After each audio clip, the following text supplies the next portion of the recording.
नमस्कार, मेरा नाम आलोक है। आप लाइव स्ट्रीम देख रहे हैं। 24 सीटों पर बिहार विधान परिषद के जो चुनाव हुए हैं उसके नतीजे सामने निकल के आए हैं। उसमें नीतीश कुमार की पार्टी जनता दल यूनाइटेड तीसरे नंबर पर रही है, तीसरे स्थान पर रही है। इन 24 सीटों के जो परिणाम आए हैं उन परिणामों में हालांकि अभी भी बिहार विधान परिषद में अगर हम समीकरण को देखें, आंकड़े को देखें तो जेडीयू नंबर 1 पार्टी है, दूसरे स्थान पर बीजेपी है और तब तीसरे स्थान पर आरजेडी है। राबड़ी देवी जो कि बिहार विधान परिषद में नेता विपक्ष के पद के लिए हकदार हो गई हैं, क्योंकि अब कुल 11 सीटें हो गई हैं। आरजेडी के कोटे में 8 सीटें ही चाहिए थी विपक्ष के नेता पद प्राप्ति के लिए। आप संजय शेषवा हमारे साथ है।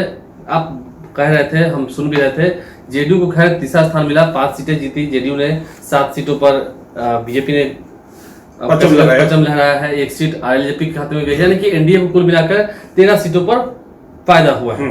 कई ऐसे उम्मीदवार भी थे जो निर्दलीय हो गए बीजेपी के, लेकिन वो जीत गए।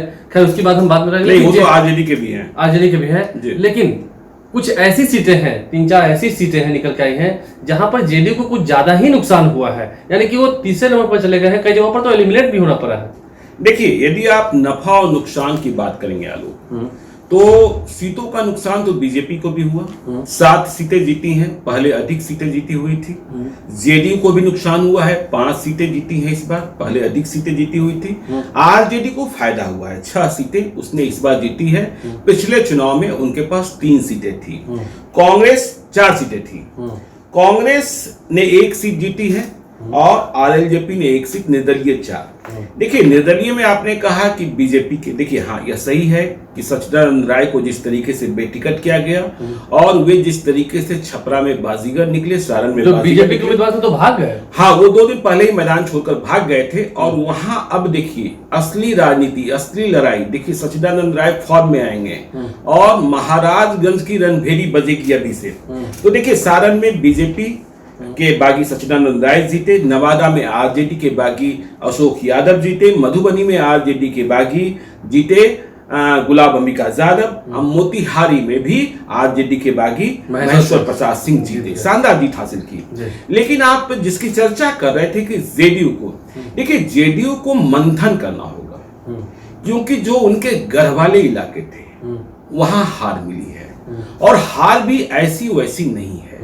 देखिए, पटना की ही बात कर लें, पटना में आप महज हारे नहीं हैं, पटना में आप तीसरे स्थान पर चले गए। मैदान छोड़ दिया था वाल्मीकि सिंह ने। हाँ, वाल्मीकि सिंह ने मतगणना पूर्ण होने के पहले वे बाहर चले आए थे और उन्होंने अपनी हार मान ली थी। धनबल और जनबल की बात करने लगे थे।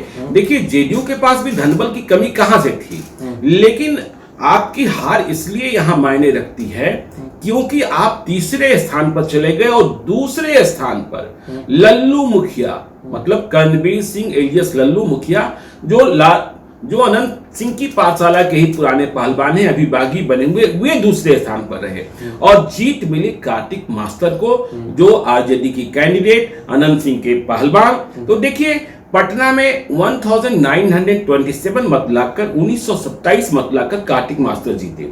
लल्लू मुखिया 1766 मत लाए, मतलब बिल्कुल कांटे की लड़ाई रही। लेकिन जेडीयू के वाल्मीकि सिंह मात्र 1388 मत। ध्यान देना होगा, जेडीयू की पूरी ताकत लगी हुई थी, बीजेपी भी थी। बीजेपी देखिए, इसका विश्लेषण तो हम अलग करेंगे, क्योंकि कई सीटों पर साफ साफ दिखा कि एक दूसरे को मदद नहीं किया गया, ठीक है। लेकिन पटना का जिक्र इसलिए महत्वपूर्ण होता है कि पटना में जेडीयू ने कई बार यह सीट जीती थी। फिर इधर के दिनों में आपने देखा होगा कि नीतीश कुमार, बिहार के मुख्यमंत्री, अपने लोगों से मिलने के लिए यात्राएं कर रहे हैं। वे तमाम जगहों पर गए थे। देखिए, उसका इस चुनाव से कोई मतलब नहीं था, ये निजी कार्यक्रम था, लेकिन फिर भी जब मुख्यमंत्री जाते हैं, नीतीश कुमार जाते हैं, तो उसका प्रभाव दिखता है। तो पटना में अनंत सिंह की सीट और जेडीयू का तीसरा स्थान पर जाना महत्वपूर्ण तो है, मंथन करना होगा। नवादा में देखिए, नवादा में नवादा में लड़ाई के लिए क्या कहा जाता है, नवादा में 2 पहलवान, राजवल्लभ यादव, कौशल यादव। तो कौशल यादव जेडीयू की ओर से, राजवल्लभ यादव उनके ही पाठशाला के दोनों व्यक्ति थे, आरजेडी में भी थे और जेडीयू में भी थे, श्रवण कुशवाहा और सलमान रागिव। आरजेडी में जेडीयू में थी, लेकिन जीत तो गया अशोक यादव। तो कौशल यादव जेडीयू के पहलवान और आरजेडी के पहलवान माने जाते हैं राजवल्लभ यादव, लेकिन इस बार उन्हें टिकट नहीं दिया गया था उनके आदमी को, इसलिए अशोक यादव उनके भतीजे बागी हो गए थे। वे 2003 का बदला लेने के लिए परेशान थे, बेताब थे। और श्रवण कुशवाहा नए नवेले को, देखिए चुनाव के पुराने खिलाड़ी हैं, लेकिन आरजेडी में नई एंट्री हुई थी, उन्हें टिकट दिया गया। लेकिन आप जब नतीजा देखेंगे तो जिस सीट को, नवादा सीट को आपने 2003 में जीता, 2009 में जीता, 2015 में जीता, 2022 में आप एक निर्दलीय के मुकाबले, आरजेडी के बागी अशोक यादव के मुकाबले आप तीसरे स्थान पर चले गए, मतलब निवर्तमान एमएलसी सलमान रागी। तो आपका प्रभाव कहां रहा? देखिए अशोक यादव को 1434 मत मिले जो निर्दलीय जीते हैं। श्रवण कुशवाहा जो आरजेडी के कैंडिडेट थे ऑफिशियल, उन्हें 789 वोट मिला और सलमान रागी को 707। तो पूरी ताकत, देखिए नवादा में यदि आप संसदीय चुनाव की बात करेंगे तो लगातार एनडीए की जीत होती है। तो अब नवादा को लेकर भी जो नवादा में संभावनाएं दिख रही हैं और जो तेजस्वी यादव नया प्रयोग कर रहे हैं कि हम यादव के साथ सवर्णों को भी जोड़ेंगे, तो यह प्रभाव जो है नवादा में भी दिखेगा। क्योंकि नवादा जीतना है तो बगैर राजवल्लभ यादव के तेजस्वी यादव का भी कुछ नहीं होना, नाव पार नहीं हो पाएगा, नाव पार नहीं होना है। तो इसलिए वहां नए समीकरण गढ़े जाएंगे, वहां देखा जाएगा संभावनाएं क्या हैं। क्योंकि अशोक यादव जो निर्दलीय जीते हैं उनकी जीत में भूमियारों का भी योगदान है। बेतिया की बात कर ले, देखिए बेतिया में तो ऐसी हार हुई कि एलिमिनेट ही हो गए जेडीयू उम्मीदवार राजेश राम, समझे ना। तो राजेश राम भी, देखिए राजेश तो लड़ाई हो गई आरजेडी बनाम कांग्रेस। हाँ, राजेश राम इस बार चौथी बार विधान परिषद बनने के लिए चुनाव लड़ रहे थे। देखिए वे 2003 से जीतते आ रहे थे, कभी किसी पार्टी से जीते थे, कभी किसी पार्टी से जीते थे, और इस बार चौथी बार अपने को वे मैदान में लाए थे जेडीयू के टिकट लेकर, लेकिन वे लड़ नहीं पाए। पिछले एक हफ्ते से ही चर्चा थी कि राजेश राम भाग खड़े हुए, वो कह रहे हैं कि हमसे इतना पैसा खर्च ना हो पाएगा। देखिए यह चुनाव पैसा का है, यह चुनाव रुपया लड़ रहा है, यह बात तो बहुत पहले से चली आ रही थी और हम लगातार कह भी रहे थे। तो देखिए यहाँ आरजेडी को सफलता मिली। पटना से जाकर बेतिया में, मतलब वेस्ट चंपारण में तेजस्वी यादव ने उम्मीदवार को लैंड कराया था, कुमार सौरभ को, जो पटना में एक फर्नीचर के बड़े व्यापारी हैं।